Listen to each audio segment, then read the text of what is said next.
பாருங்க, இந்த ஜெபத்தை குறித்து இந்த வேதம் போதிக்கும்படியான இந்த காரியத்தை குறித்து மக்கள் அறியாததுனால ஆவிக்குரிய வாழ்க்கையின் தோல்விகள், ஆவிக்குரிய வாழ்க்கையில் அநேக பின்னடைவுகள், முக்கியமாக யார் ஒருவர் ஜெபிக்கலையோ அவங்க வாழ்க்கையில் அவர்கள் ஆவிக்குரிய முன்னேற்றத்துக்குள்ளே போகலை, ஆவிக்குரிய பின்னடைவுக்குள்ளாய் போகிறார்களுடைய அர்த்தம்.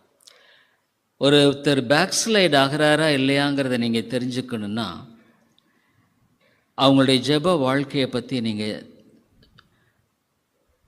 முக்கியமாக நோக்கி பார்த்து சொல்லலாம். ஆவிக்குரிய வாழ்க்கையில் முன்னேறுகிறவர்கள் எப்பொழுது